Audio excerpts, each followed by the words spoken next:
Welcome to Cents and Sensibility, where we like to talk about money without the stress. My name is Chris. I'm here with my good friend. I'm Phil.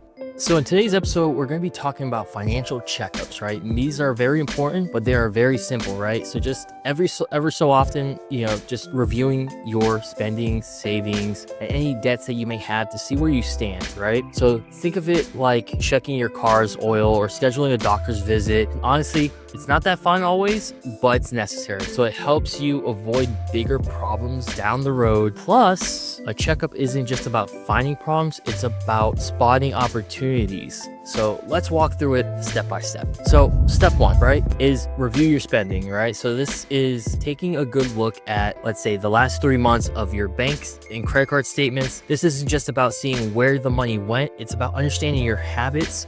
Are you spending more on certain things that you maybe shouldn't, or that you obviously didn't realize? Are there hidden leaks in your budget, but these aren't things that you accounted for? What do you think, Phil?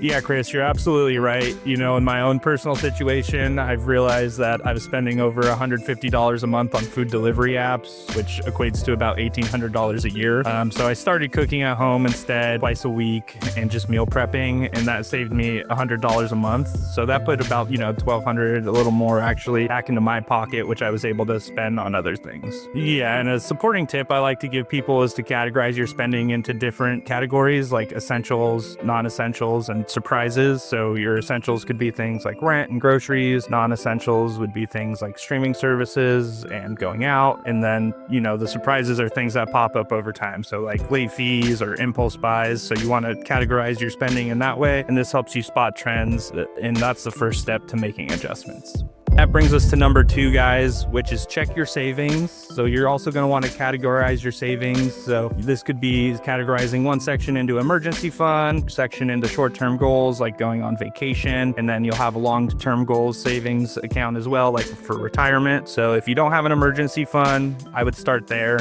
It's your financial safety net. So that's the most important. And then once you feel comfortable, you can start to move into these other categories. No, you're completely right. Very important to check your savings. It reminds me of this, like a story of mine where I had a friend of mine that didn't think that they could save because their budget was so tight. They started with I think it was something small, like $10 or $15 a week, just pretty much the cost of going out for like a quick bite, like to McDonald's or even like Starbucks or whatever. Obviously after a year, he had saved over like a little over $500, and it made all the difference when his car battery had pretty much shit the bed, and he had to replace the car battery, which I think cost upwards of $200 something bucks and all that fun stuff. So I think for him it was like a real eye-opener to let's say the power of savings and things like that. I think a good tip that I remember telling him at the time was that if you're struggling to save, try automating it, right? Just set up recurring transfers every time your paycheck hits your account, so it happens instantaneously and you don't realize it or feel it per se. And so setting up a recurring transfer from your checkings account have you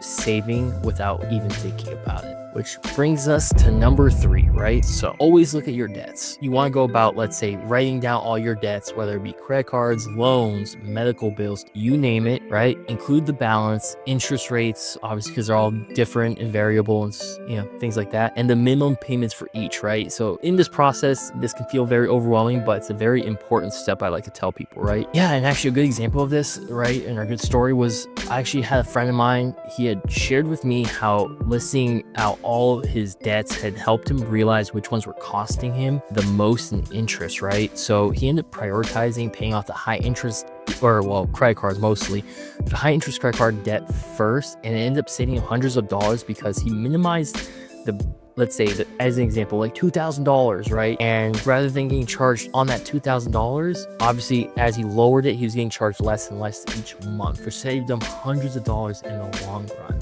Yeah, Chris, and if you're out there and you're unsure of where to start, use the avalanche method that we mentioned in our other video, which is to pay off your high interest debts first, or the snowball method, which is to tackle the small balances and then work up towards the big one, which gives you the quick wins. So both work, just pick the one that keeps you motivated, Yeah, no, I think both of those methods are really, really effective. I'm more of an avalanche guy, but to each their own, right? But this brings us to number 4, setting actionable goals, right? So in the grand scheme of things, don't try to tackle everything at once. I tell people this all the time. Just focus on one thing at a time that's realistic and actionable, right? So that maybe it's, saving $100 this month and then, cutting back on certain expenses, right? Like dining out, or even just paying an extra $50 on a credit card debt that you might have, right? Setting goals that you are realistic and you can achieve make all the difference. Yeah, and an old coworker of mine decided to cut back on takeout lunches, which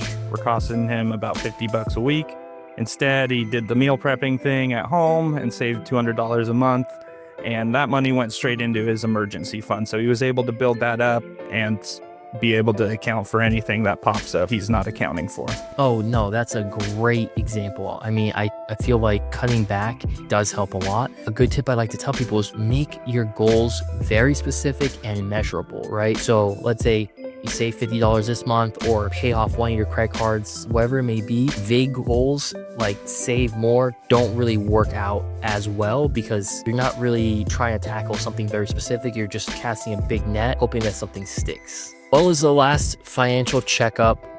What's one thing you discovered? Drop it in the comments. I'd love to hear your stories. Doing a financial checkup doesn't have to be complicated or time consuming. Just remember, review your spending, check your savings, track your debts, and set actionable goals. These small steps can have a big impact. And as always, if this episode gave you some helpful tips, go ahead and hit that subscribe and like button, share it with a friend. Don't miss out on our next episode where we'll talk about fun, creative ways to teach kids about money. And as always, keep your cents and sensibilities in check.